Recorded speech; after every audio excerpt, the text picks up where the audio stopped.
The Budget Committee once again called upon us as PMRC to hear our views on the topic under discussion, which is the impact of trade and other partnership agreements on the national budget.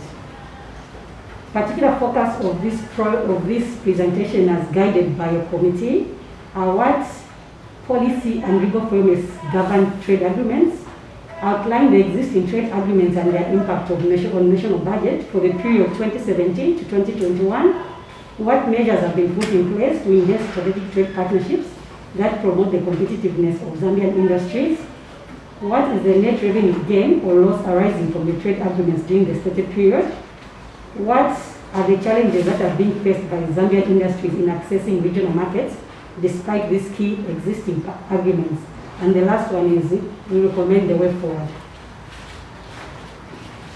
To begin with, I think as you can see from our presentation, there are a number of legislation, as well as the legal framework, that guide trade and partnership agreements between Zambia and the outside world. But for this particular presentation, we'll focus on one of the following. The first one being the Zambia Development Agency Act. This act seeks to foster economic growth and development by promoting trade and investment in Zambia through an efficient, effective, and coordinated private sector-led economic development. The act also brought in the establishment of the Zambia Development Agency as a one-stop facility that ensures client-focused dialogue with the private sector and creates confidence in public sector support to business and provides for the functions of ZDA. The Act also promotes export and globalization. It facilitates industrial infrastructure development and local services. Also, this Act promotes greenfield investment through joint ventures and partnerships between local and foreign investors. It encourages measures to increase Zambian capacity to trade and enable business to participate in a competitive global environment. Another most important act that speaks to partnerships and trade is the Competition and Consumer Protection Act. This act seeks to promote and safeguard competition in the country. It enhances predictability of investment mechanisms. As we are aware, we are an open economy. In an open economy, there is competition, and as such, because of competition, we need good quality services and goods and goods and services. Therefore, this act is there to protect the citizens as well as the producers of goods and services. Another important act is the Customs and Excise Act. This act deals with imposition, collection and management of customs, excise and other duties, licensing and control over warehouses and premises for manufacture of certain goods. Another important act is the Control of Goods Act. This act is there to enable the President by regulation for the control of distribution, disposal, purchase and sale, and the wholesale and retail prices of some manufactured goods. I think one of them that we can look at here is the issue of GMO products, which have to be guided with such an act. Then we have the Business Regulation Act. This essentially provides an efficient, cost-effective, and accessible business licensing system for both residents and non-residents. Then we have the Mines and Mineral Act. This act is there to revise the law relating to exploration for mining and processing of minerals. We'll go to the policy framework. The issues of trade and partnerships is mostly to do with the Ministry of Commerce, Trade and Industry. Therefore, the ministry, with help of other stakeholders, formulated the trade policy, which is there to guide trade in the country. The overall vision of the trade policy is to develop an enabling environment which supports private sector investment and the development of domestic productive capacities and contributes to the expansion of Zambia's international trade. Some of the agreements that Zambia is signatory to, we have COMESA, SADC, and in addition, Zambia is signatory to some of the World Intellectual Property Organization and administers treaties. Some of the relevant treaties signed and ratified are Bilateral Investment Treaty, Agreement on Mutual Assistance in Tax Matters, the WTO Trade Facilitation Agreement, which was ratified in 2015. Zambia is also party to Investment Promotion and Protection Agreements. Zambia is also a member of the African Organization of Standards and the International Standardization Organization. In the quest to facilitate the performance of global trade through aviation, Zambia is also a signatory to many aviation convention, and it is also a member of the International Civil Aviation Organization. Zambia is also signatory to the is not a signatory to the Information Technology Agreement and the Convention of Procurement, which are very vital as we would like to expand our international base. We move to the impact of trade and other partnerships on the national budget. On this one, as PMRC, we have 2 points that relate to the effect of trade on national budget. One of them is how does the budget affect trade and vice versa.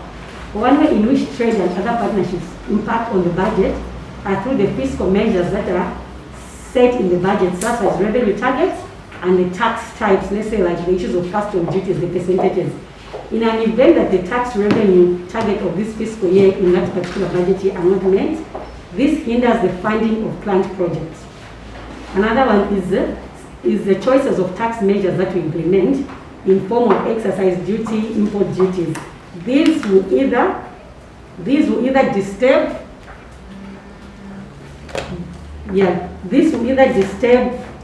how much volume of goods we're able to import and how much of goods we're able to import, because it either reduces the cost of exporting or increases the cost of importing. What measures have been put in place to enhance strategic partnerships that promote the competitiveness of the industry? On this one, most of the measures are speaking to the trade policy. So if we look at objectives that are concerning tariffs, the objective is to streamline tariffs in order to increase the export of high-value products and to support the growth of infant industries, as we might be aware that most of the industries in the country are in infant stage. The measures that have been put in place is to implement a tariff structure that is supportive of domestic value addition and integration into regional chains. The objective that concerns trade in goods, the country aims to protect the competitiveness of merchandise exports in global markets for increased export earnings. This will be done through improved product quality and quantities, promote export of value-added products, and establish framework for export promotion. And the objective that deals with trade in services, the country aims to promote the development of a vibrant service sector for both the local and the export markets. And this will be done through the support of development of vibrant creative industry, enhance stakeholder awareness on the opportunities in trade in services, and harmonize national commitments of multilateral and regional level in support of the growth sector. As I was saying, government in this period has been able to trade with SADC, COMESA, the EU bloc, and has also been able to trade direct with countries like the United States of America, China, and South Africa. So if we look at the trade between between Zambia and the SADC, we'll see that between the stated period, which is 2017 and 2019, there has been a trade deficit, but the deficit at least has been an improvement from $3 million US dollars in 2017 to about 1.7 million in 2019, which has been an improvement, despite it being a deficit. If we look at the trade between Zambia and COMESA, between 2017 and 2018, we've been seeing from a deficit of 1.2 million to at least a surplus of 478,000 US dollars, which has also been an improvement, and it's encouraging. We can see that Zambia's imports has improved. We are able to export more to COMESA. If we look at the trade between Zambia and the European Union, we'll see between 2017 and 2019, we were importing more and exporting more throughout the whole period. We were at 321,000 US dollars in euros in 2017, and we had a reduction in 2018, but we also saw that by 2019 we're exporting less and importing more for the European Union. If you look at the trade between Zambia and the United States, we'll see between the period 2017 and 2019, we increased our volumes of import from the United States from about 104 to 180 in 2019. Area. One of the main purposes of that agreement is that we're going to harmonize the various regional economic integration communities that we have. So the idea behind it is that we now have one block in which everything is harmonized and made easier.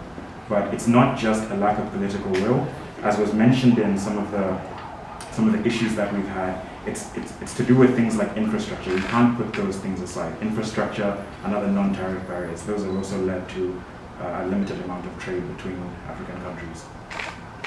And as PMRC, one of our recommendations was that guidelines must be developed and adhered to in receipt, allocation, and distribution of pandemics and epidemics-related donation.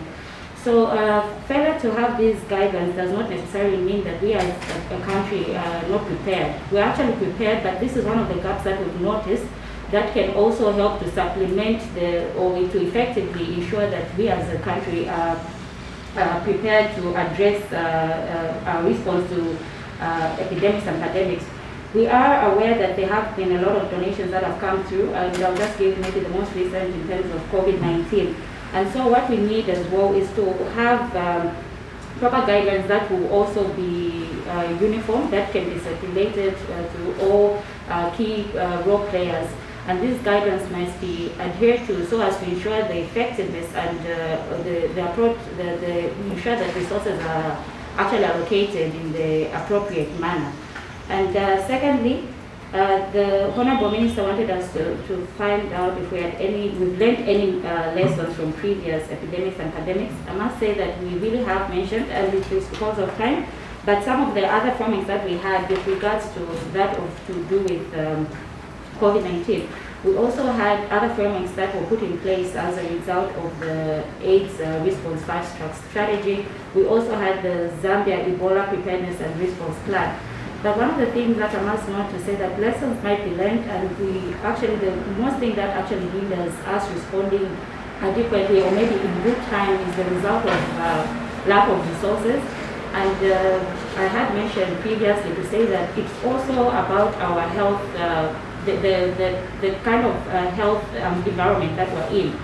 Predominantly as countries like Zambia, most of the time we also have infectious diseases which other countries no longer have. And we've also seen an introduction in non-communicable diseases. So most of the funds that we have with regards to the health sector, they might be going to other cases such as TB, malaria, which are also cardinal.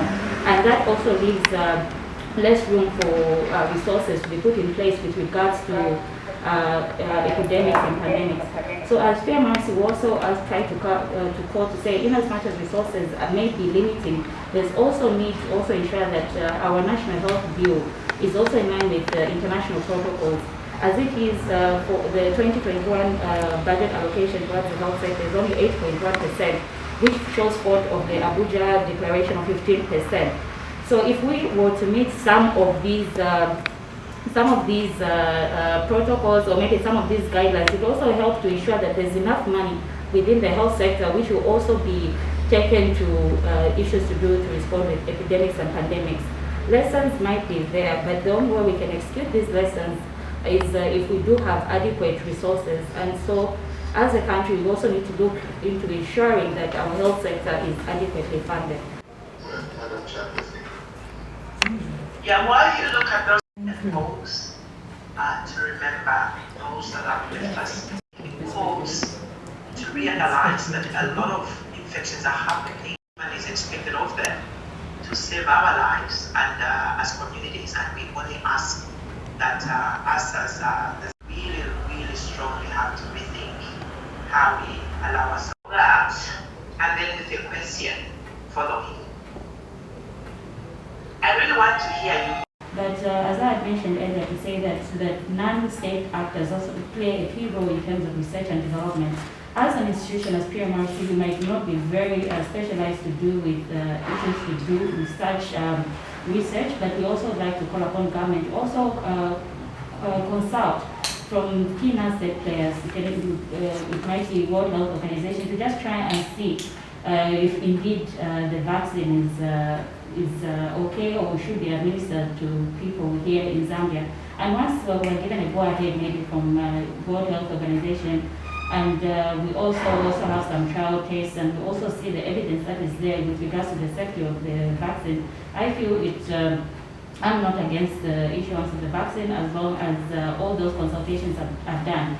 And in my view, I should believe that in order for the government to actually should put in mind to say that the vaccine should be administered to the Zambian people, then the needed consultations were done, as well as the evidence was provided.